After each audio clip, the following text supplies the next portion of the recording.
Being a popper in 2K is very easy, but a lot of people don't know how to play this role. I'm gonna go over some of the best tips, best practices that you should be doing as a popper to win more games. So how to slip, how to pop, how to slip pop, how to play lane, shooting, speed boosting, off balling, and spot huntering, winning, where to set screen. I'm gonna go over a whole bunch of stuff, and I might even show you a better version of this build. So this is my popper build. I had this build at the Hall of Fame or GOAT status level. I let my friends play on my account and they dropped it all the way down to silver, but it's a very good popper build. And I bet most of y'all didn't even know I played popper. I don't play it often, but when I do, I'm pretty good on it. So I'm not wasting time. Let's go and get to this video. If you're new to the channel, don't forget to drop a like and subscribe. We're so close to 100,000. We're right there. So without further ado, let's first get into how to slip, how to pop, and how to slip pop. All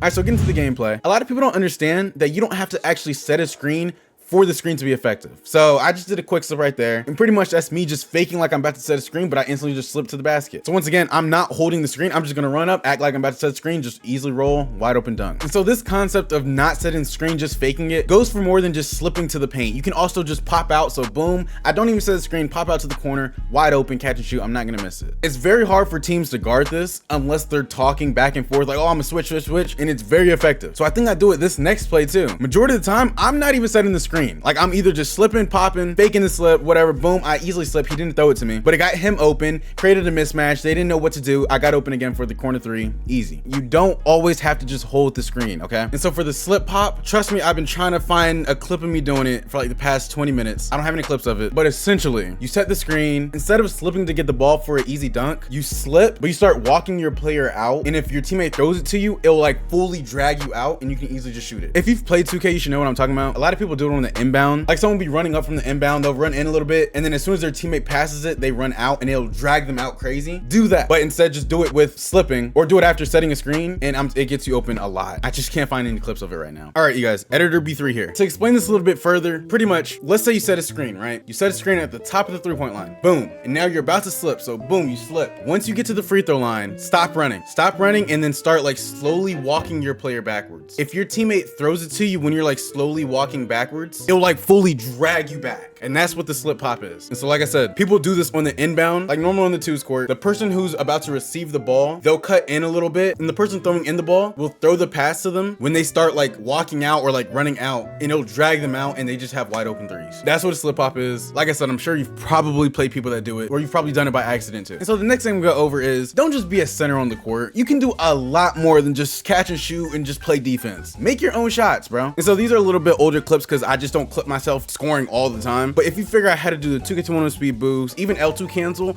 it makes it so much harder trying to guard you. My mentality is, if I'm on that court and you're playing me, it doesn't matter what build I'm on, popper, big, guard, whatever, you're gonna have to guard me. So I'm L2 canceling, I'm fading. I do this all the time. I'm telling you, when there's two people able to score in the court, it makes it that much harder to actually beat the team. My popper doesn't have any crazy stat or anything. I literally just have a 40 ball handle, and this is the stuff that you can actually just do. I mean, it's crazy. L2 canceling. You see, I get a steal right here, and then I do a drop step. I've been doing that move specifically since like 20. I will score if I'm playing on popper against you. I'm just saying, don't limit your team and yourself when it's so easy to score in this game. And now we're gonna talk about shooting. And a lot of people don't know, in this game, you don't need high stats to shoot consistently in this game. Most poppers really only have like a 76, maybe low 83 ball. That's all you need, okay? And because it's so easy to shoot in this game, you can make unbelievably ridiculous shots, bro. There you go, that's green. If someone's hands are not in your face, shoot the ball. If they don't have their hands up, shoot the ball. The contest system in 24 is pretty broken, and that's why I only have 55 perimeter defense on majority of my builds. But if someone does not have their hands in your face, shoot the ball, especially if you're running like T-Mac base. And so when you're looking for a jump shot for a popper, you don't want to be switching around too much. You want to get familiar with one shot. When you start switching it, that's when you're going to start missing. You might have some off games. You're never going to make every shot in the game, but find one jumper and stick with it, okay? Like for me, on my guards, I can't use T-Mac for my life. I don't know why. I'm terrible at shooting with it. But on my popper, I can only use T-Mac. I don't know why. It's just how it is. And I've stuck with T-Mac ever since I've made my popper. And if I'm open, that shot's probably going in. And so next I'm gonna go over defense briefly. I don't really want to spend too much time on it because I dropped a whole 2 videos actually on like best defensive practices and how to get lanes and steals and all that stuff. I would really consider checking that video out, because once you understand how to get steals, how to play lanes, it makes having a popper 10 times more lethal, because you can play a lot more out of body and just be hawking lanes left and right. So yeah, I would really just watch my video on how to get steals and all that. But the main thing I really want to stress and talk about with like defense and rebounding stuff, get box out. You need to get that box out, even if you think you're not gonna get it. All right, right there I did a put back so I didn't do box out. I don't even need to show gameplay for this. If someone shoots the ball, doesn't matter if it's your teammate, other team, make sure you put a body on someone. It doesn't matter if you know you're gonna get the rebound or not. Doesn't matter if the ball's going to East Uganda. Make sure you put a body on someone just to ensure you always get the rebound, okay? A lot of bigs, I don't know why, do not go for box out. Literally just hold L2 and go towards your nearest man. You're gonna get the box out. Please do it, okay?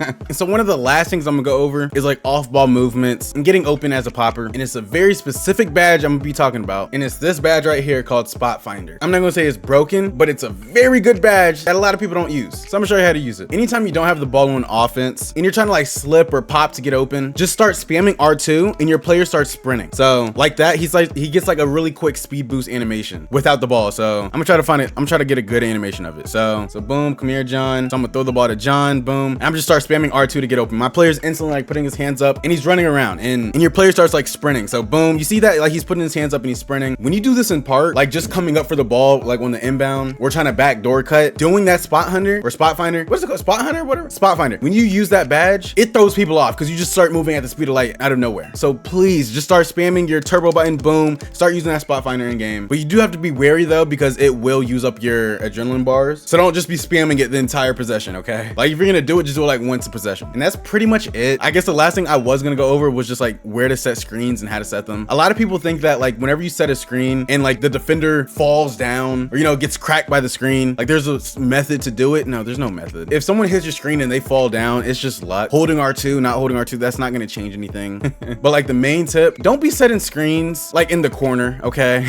Don't be setting screens right here because it's just gonna get really clogged up and congested. And it's gonna be a lot harder for your guard or whoever has the ball to move around. Also, you have to gauge whenever you think that your ball handler is gonna be better off with the screen or if it's gonna be better for you to just like spot up. So sometimes with my teammates, I won't set a screen for them every single play because I'll be like, I think you can take him. You don't need a screen. Or like I'll see that, okay, the defender's playing up really high. If I'm just setting screens and they're guarding the slip, there's no need for me to set a screen. You can just easily blow by him. Little things like that, like you'll just pick up over time. And if you watch good players, if you watch pro-am players, I don't know, E-League players, they understand this as well. Not every single possession they're gonna be setting screens. So just understand, okay, if the defense is playing a specific way and they're just guarding screens heavy, they're guarding the slip, they're guarding the pop, all that, just sit back and let your man ISO or let your teammate ISO. If they can't ISO, you're probably in for trouble. So yeah, I'm gonna briefly just put up a screenshot of another popper build that I would make if I were to make another one. And this one has a 95 steal. And I get you don't need that, but if you understand how to play lanes and how to hawk steals, oh my God, that 95 steal is very, very, very broken. I'm telling you, look at my defense tut because I go over some players who like really hawk lanes and you can learn a lot from them. And when you have that interceptor Hall of Fame, it makes you play out of body. But yeah, if I were to make another build, that would be the build I would make as a popper. And that's pretty much it for the video, y'all. I need to see some sunlight, bro.